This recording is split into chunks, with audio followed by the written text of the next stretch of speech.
Hello, EN100 students. Happy weekend, happy Sunday. I'm just hopping on here just to kind of give you a preview of the week ahead and kind of give you the FYI on certain things that you need to do and all that fun jazz. So let's get started. I'll share my screen. So what to do week 7? There's a lot more to do this week. Last week you had a pretty blasé week, a fairly easy week. This week you actually have things that you need to get done. So the big thing that you're going to be doing is this research assignment and the sample works cited exercise and paraphrase and summarize activity. We're also going to go over these 3 lessons. That's what we're going to probably talk about on Monday when we have like an actual Zoom call. We'll go over these particular lessons. We'll talk about these lessons, and one of them I'll actually just walk you through how to access it and all that fun stuff. The annotations, which are due Friday, are chapters 47 to 49. You're going to do 20 annotations over those, and chapters 51 through 53, and you'll do 20 annotations over those. Let's talk about this assignment, the summarizing and paraphrasing assignment. So I kind of talked about it already, but what they're wanting you to do is this right here. So they provide you with a bad summary and a bad paraphrase, and they explain to you why the summary and paraphrase is bad. What the assignment is asking for you to do is to take this information that's being summarized and create a good summary for it. All right, and you can use this as an example of what not to do, and it kind of tells you why it's a problem, and you can avoid using those things. So here is the information that you need to summarize. So you're going to take this right here, information to be summarized, and summarize it effectively, and do the same thing for this down here for this sentence about pay less groceries.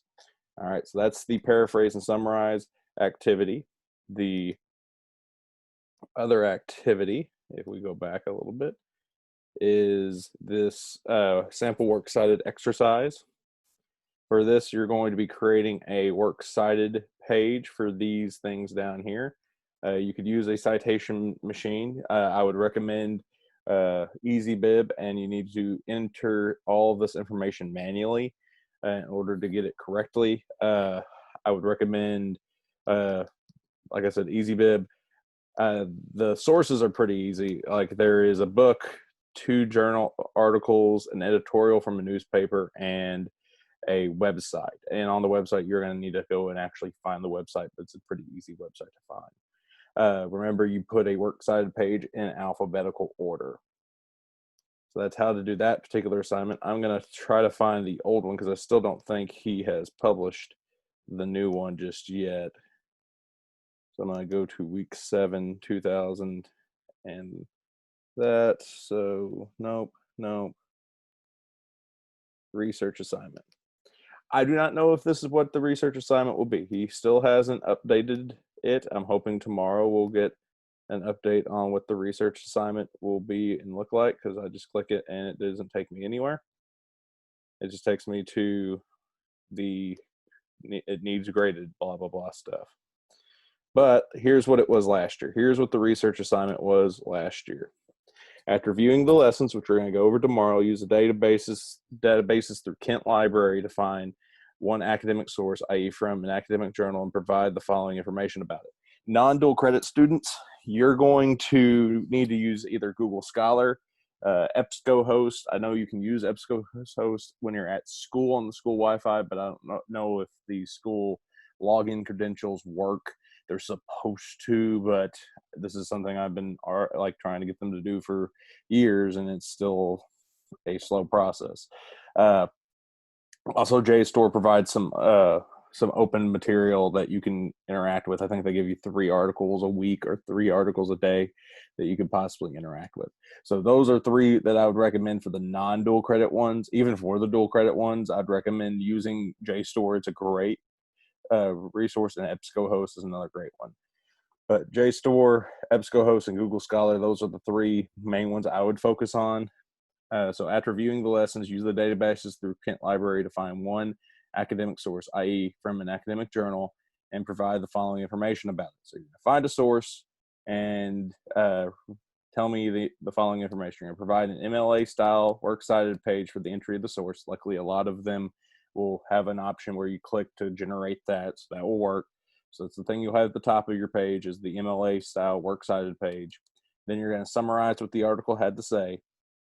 Then you're going to discuss what you know about the author and the publication. So what you find, you're going to have to research who this author is, what's their background and whatnot, and the publication. Can we trust the public, or how long has the publication been around? What do they normally publish?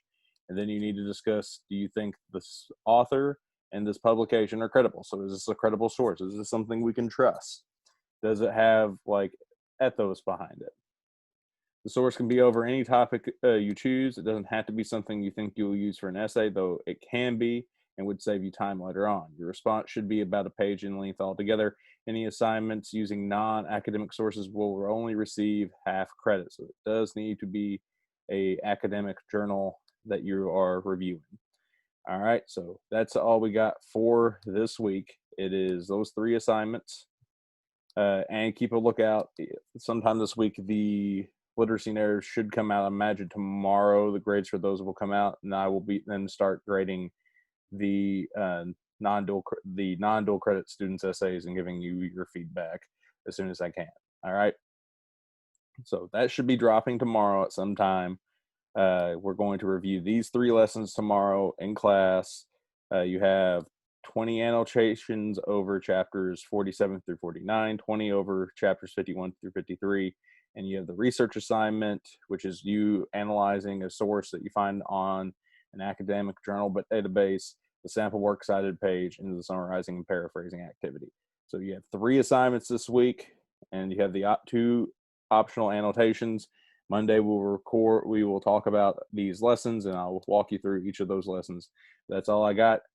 Get a head start on those assignments. I know this week is going to be kind of a wonky week with homecoming and whatnot, so try to get those done as best you can.